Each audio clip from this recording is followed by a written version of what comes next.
And we are live. Hello, Hi Maiko. there. How are you? Good. So happy to be here. I'm so happy to have you here. I typically like to chat a little bit, and then just for my editor's sake, then I'll officially kick off the podcast. As my friend Jeff C likes to say, hit the podcast. We'll launch the podcast machine. As he goes to press a button. Right. And so Awesome. I'm excited about this topic because and I don't want to give it too much up front, but because I had struggled with this every time. Always I've struggled with this, and so I'm excited to hear your viewpoints on working in your business versus on your business. Right. Okay, I'm gonna launch this on my personal page, and then we will rock and roll, just because I want to see if there's anything happening over there. There's a person who's a pro on live streaming who I did this one time. I had myself on camera on my personal, and then we were streaming on my business, and she joked that it was the cheap seats. So, and I would say, so every once in a while I'd be like, so for those of you in the cheap seats, come on over to my business page, because that's where the magic is happening. Right. All right. We have Jen Cole online with us. Excellent. Here we are. Good evening, ladies. Hi, Jen. My trusty co-host. All right. Thanks for being here. Okay. All right. Rock and roll. Hello, and welcome to episode 73 of the Making a Marketer podcast, sponsored by Powers of Marketing, my business. We empower small to medium-sized business with strategic communication. And the topic today is near and dear to my heart for many reasons, which I will highlight. But I will say that it was a tweet by Bree Anderson last week or the week before. She said, friends with our own business, how do you focus on working on your business as opposed to in your business? I find my poor brand suffering from the good old shoe cobbler's kid has no shoes. And that's kind of like, I used to say, I don't have time to paint my own house. So I had a similar idea. Okay, so my guest today is Maiko Sakai. Hi, how are you? Hello there. Good. Excellent. I'm so happy to have you here. Well, for many reasons. But you know what?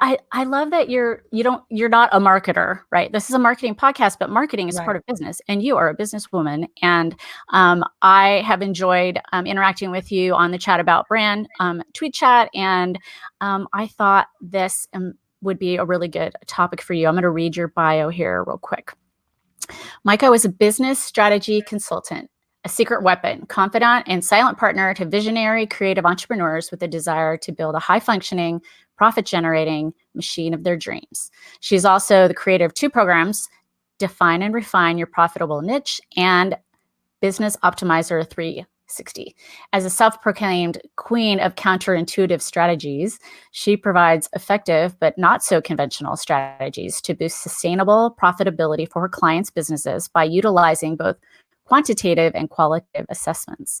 Originally from Yokohama, Japan, Maiko considers herself a New Yorker, ethnic foods of all kinds. She's a minimalist, a sucker for ultra-contemporary and exotic houseplants. She earned a BA from School of Management at Cornell University.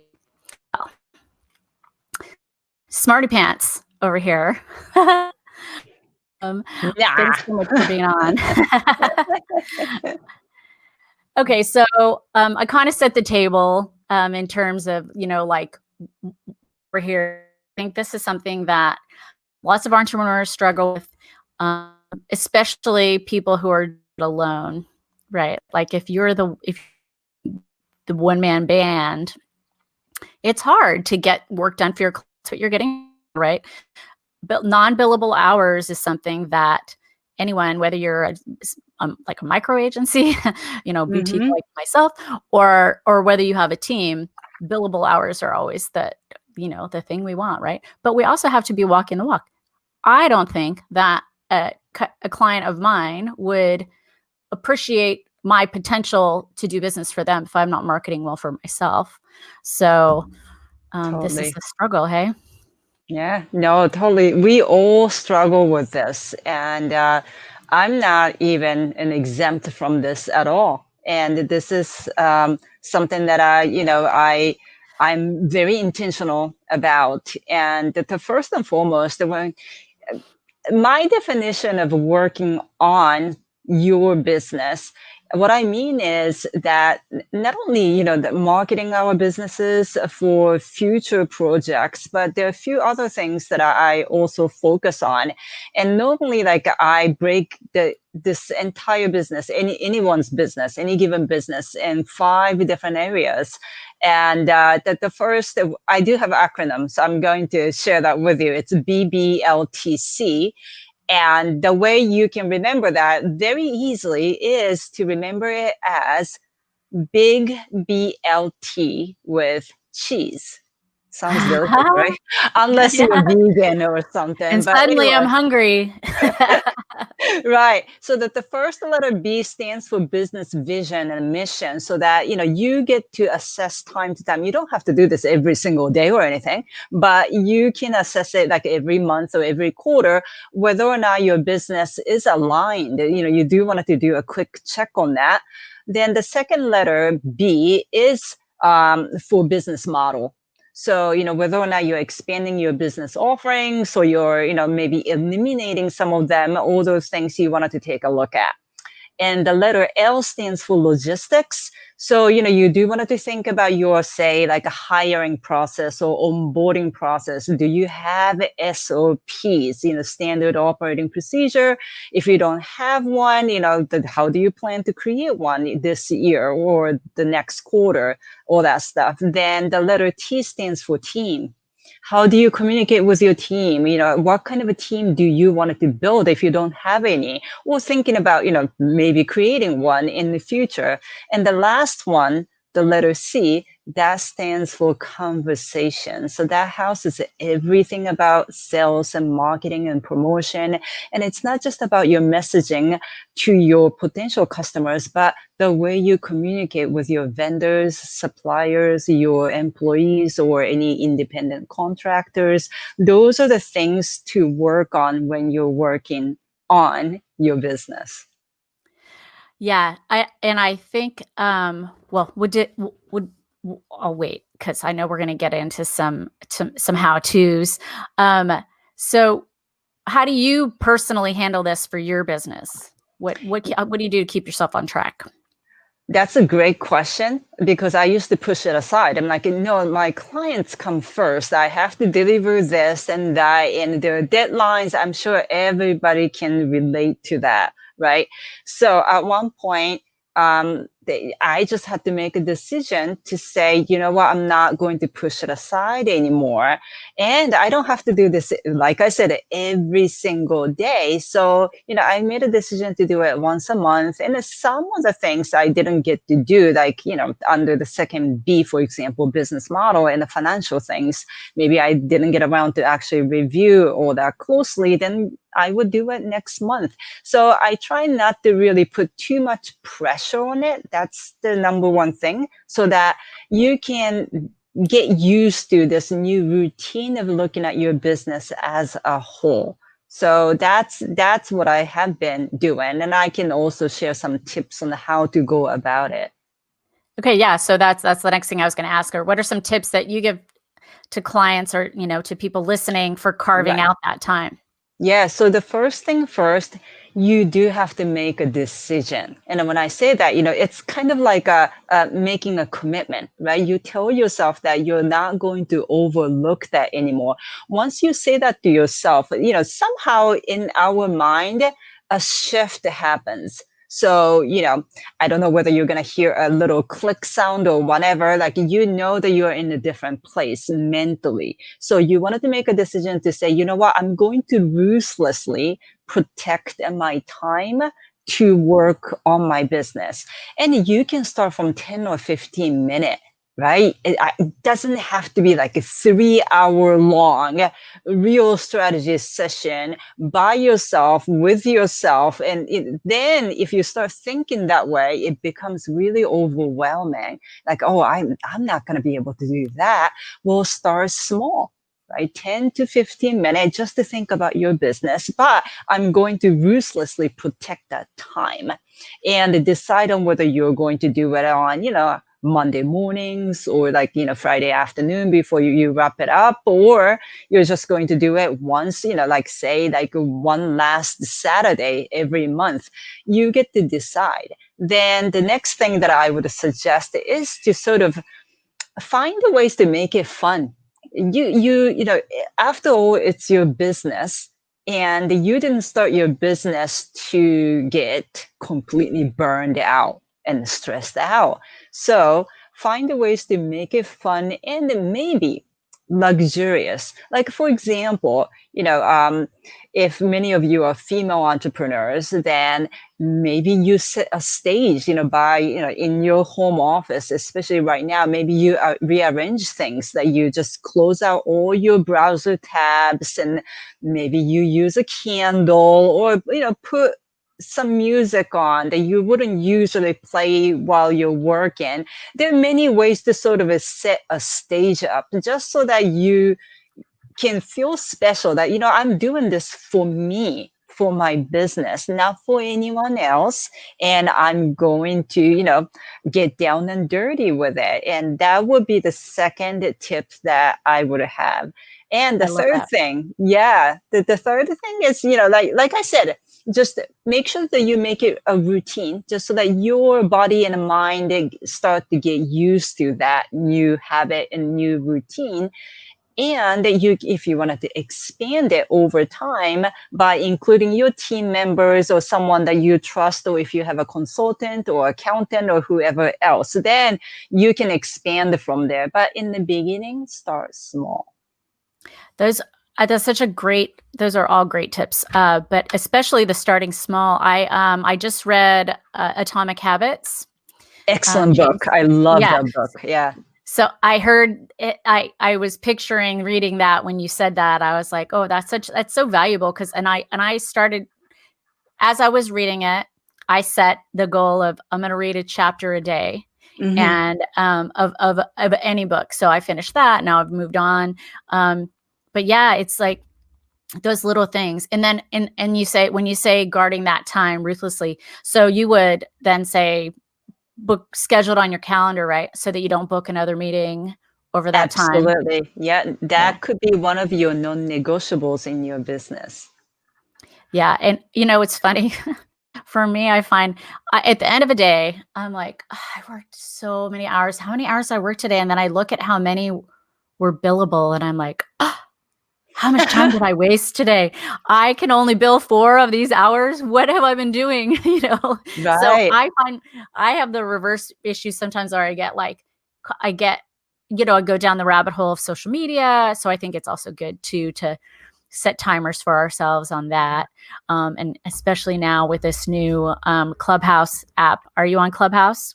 So I was about to, and I was going to be invited for it. Then I realized that I don't own any Apple products. Oh, shoot. Boo Okay. hoo. Well, Yeah. anyway, but yeah, but it's one of those Eventually. things where it's a time suck. Because there's so much interesting conversation, and so So you I just kind of heard. let it Yeah. go. Yeah, yeah, yeah. So but yeah, no, those are all such great tips. I love it. I love it. So do you think that it's different for creatives that it is for, I mean, yeah, I know you worked in the music industry, and Yeah. that's kind of your jam, so to speak. So do you think it's different for them than for other types of business owners? I would say slightly. Okay. The reason is this. Most of the creative types, including marketers for sure, the marketers need to be creative, and they have to craft their craft, right? So much of their investment, whether it's time or money, would go into, honing in your craft and staying creative. So For only that reason, it's harder for creatives to tap into that zone to be a CEO of, your company and work on your business. So, for example, like if you're like running an insurance firm or something, or like an accounting firm, or like a personal wealth firm, they may have a slightly easier way of sort of like easing themselves into it. Well, I'm doing something similar for my clients, and now I'm going to do this something similar for my company.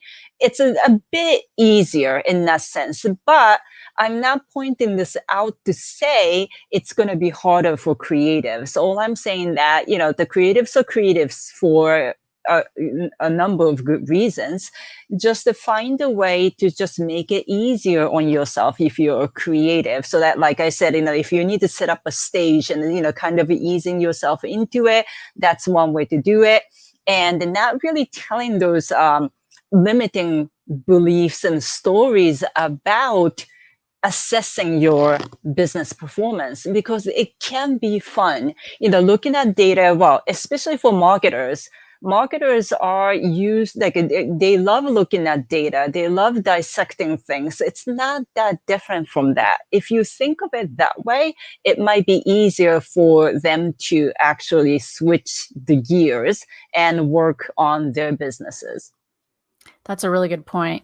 Yeah, it's so funny for me. I find that, well, like when I'm attending a conference, for example, I used to have this issue all the time, and I coined the phrase, dividing my mind time, because Mm, I'm listening to these tips and tricks and whatever, these great speakers, and I'm thinking about it for my clients, and then I'm like, right. "Ooh, but what about for my business?" And then so it can be quite challenging when you have different types of businesses that you're working with, and then also, thinking about it for yourself. Like, my first business I owned was a web design business back Mhm. in the Stone Ages, back in like 2000, to 2000, or it was like '01 to 6 or something. Right. Part of that time, I also worked for other people, but that was especially hard because I would get the gig, and that would be like full time work. And Yeah. and it's a one off, so that's even harder, right? If something that if you're gaining clients that are retainer clients, and so you're continuing to grow their business Sure. for them, that's one thing. But when you're just like one off doing a project, you got to get it done, and then I would end and be like, now what? Now I That's got to the mark myself to feast get and the next famine client. cycle, right? Yeah. That's the so-called feast and famine, because, and I'm sure back then it was even harder to, the work on a website over a short, period of time. You have to ship it, you got to deliver it. So you put a ton of hours into it. And when do you get, to promote and market your business while you're working on that project, right? So then you might have been, doing that as a side hustle. I guess we didn't have that term back then, but Well, it was pre-social media too. right. So Oh my it w gosh.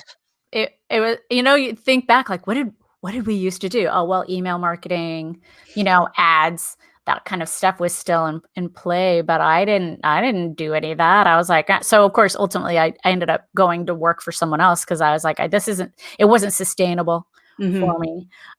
This since Right. I've had this company, Powers Marketing, since 13, and I am reaping the benefits of like years of a career building relationships with people.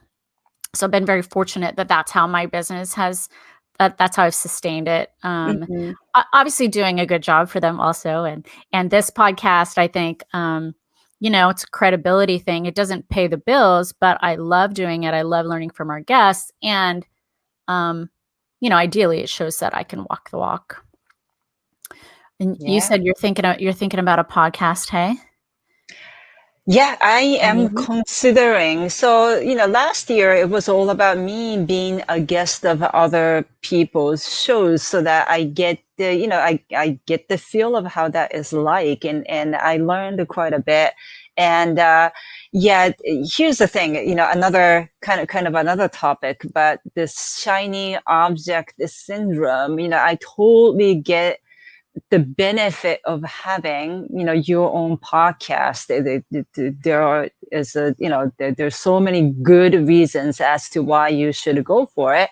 But then like I sort of decided, well, you know what, like I so want to jump on this, but let me just hold off on that for a bit. But that was last year. So yeah, I'm really proud of myself doing that instead of just diving right into it without, like really giving it a thought. Right. So talk to us a little bit about your business. What do you do for your clients? So I started off pretty much doing retainer work for creative businesses, including video production companies, to DJ school, architects, graphic design firms, the digital marketing firms, month to month to month. Then I realized that although I did really enjoy that work, and I still do some of it.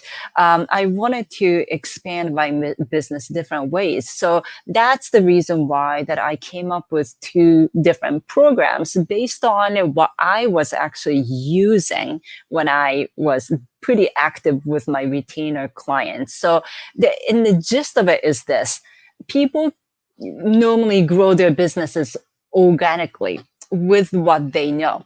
But once they hit a certain point, whether that's, the high end of multi six figure, or, any type of like multi seven figures, they have to do something a bit different, especially the mindset part, to keep scaling. So I would go in to help them optimize their overall business. So I'm not just talking about the the sales department or just the HR or the financial management. I would assess everything and come up with a plan so that they can clean up a lot of stuff before they put a lot of money in to expand their businesses. I see. All right, very cool. And so those programs are they one-on-one? Are they one-to-many? Like, how are you doing that? I do both. You do So it. if anyone wants to do it one-on-one with me, I still have a capacity to do that, which is great, which might change in the future. But I also offer like group sessions with the same program, same framework. Awesome. And then, okay, so in terms of working on our business, Right. do you have any tools that you recommend? Any like software you're using or anything like that? I can, but before I get to that, the one thing that I do wanted to touch on, and I'm kind of curious to see what you think of Okay. it. There are a lot of talks about tools and tech and how to go about doing XYZ, all that talks, right? But I think what's more important than those things is the level of commitment that you're going to make with yourself. A lot of people, including my clients as well as prospective customers, they would come to me and ask me all sorts of stuff like, what is your tech stack, and which one's right? I don't want to make any mistakes. I wanted to make the right decisions, and they're getting into this whole decision fatigue, or I should say, like, sort of a decision paralysis, not really knowing what to pick. And what they're really struggling with is not the tech or how to go about it. It's just the fact that they don't want to make any mistakes. So it's got a lot to do with, the fear of failure, or on the flip side, they don't want to invest their time to learn something and fail at it. For them, that seems like a waste of time. And I always say, you know what? I mean, I can tell you what I use, but it's kind of useless. You need to really try everything yourself and learn from it. So that's one thing that I would say about it. But, like, for example, like I would use Trello for doing my quick assessment. That works for me. I also use Google Form to, now I'm sort of moving myself gradually over to Notion, but there's a learning curve to that. I do love that platform, but I can't say that I know a lot about it. So I'm gradually moving myself to Notion. Gotcha. Yeah, we had Yvonne Hyman on in December, and she's a productivity person, and Mhm. her tool is ClickUp, and I think she Yeah, recently did like a Notion versus ClickUp yeah, like head to head right. kind of a show. So yeah, all of that is it's like anything else, it's what you put into it. That, and I think that I Yeah. could see that paralysis, like if people being unsure whether they're going to actually have the time, when it's like a lot of things, there's upfront investment of your time, right? But You then know in the what? Yeah, long no, I haul, totally it's going get to pay that. off. Yeah. Yeah, and I get that, and it's kind of funny that when my clients ask me, that line of questions, so what do you use? I'm not sure which one to pick. I always say, okay, that's not really the question that you should be asking me right now. What's behind it? And we dig deep on that. And obviously it turns out to be, not wanting to make any mistakes, not wanting to experience failures. I mean, Right. that's always the case.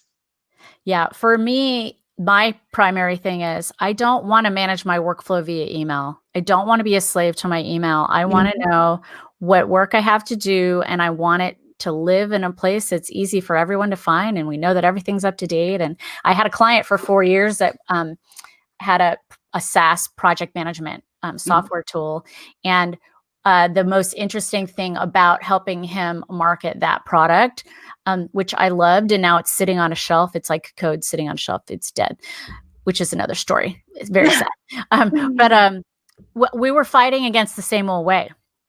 Our biggest competitor was not Basecamp or Asana or Trello. It was Excel spreadsheets. Oh Because dear. that's what people, and in the meetings and events industry, meeting planners love their spreadsheets. I mean, they Mm. just love, and I mean, to honestly, like they've spent years nurturing this spreadsheet life, right?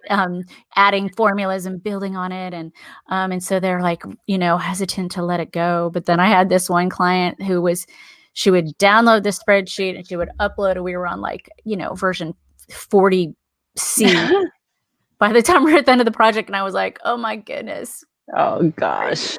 Right, it is. And I guess the switching cost, it can be a hurdle, when someone who's invested that much into, yeah, their Excel formulas and the whole format and everything else. But I think Airtable is doing pretty good, which is, amazing. To be honest, I'm like, why Airtable? I mean, there's Excel. Like, what more do you want from it? I don't know. But it's doing okay. So I don't know whether they're marketing it well or what. I'm not sure. Right, right. Yeah, well, and part of it too is I think kind of hits on what you mentioned. It's the fear Mm. of something different. And yeah, fear of the unknown.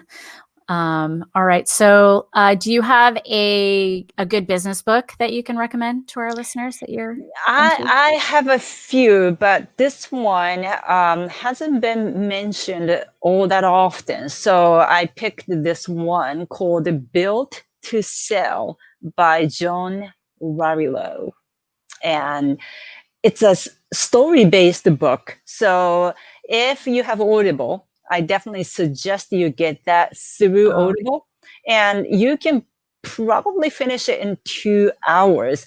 What the reason why I think it's a really great book for service business owners is to understand the process of selling a business, even if you don't plan to do so, because you get to learn a lot about positioning or other things. And on top of that, what we just went through in 2020, never say never, right? If there's an opportunity to sell your business, even though you never thought about it before, are you ready? Right. But this book makes the whole topic really, really easy to read.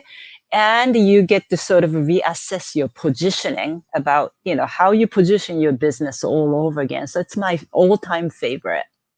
I love that. Yeah, I think too many business owners don't think about their exit strategy. Hmm. Um, and and like you say, even if it's not truly an exit strategy, figuring out that would be a really good way to help reach goals. So I'll make sure to note that book recommendation in the show notes. Yeah. Anything else you want to share with our listeners about um, how to make it easier on themselves working on versus in their businesses? Yeah, so here's this concept of, slowing down to speed up, right? Slow down to speed up. And I'm sure, many of your listeners have probably heard about that, but it's really true. It's not that, it's not some kind of a saying that the people are just repeating over and over. In order for us to achieve bigger goals that may take more than half a year or potentially even 2 years, if you have a big vision, you cannot be too busy picking up nickels and dimes right in front of you. You may skip those opportunities to get to a $100 bill around the corner. So that's what it means to, slow down to speed up. And sometimes that is absolutely necessary.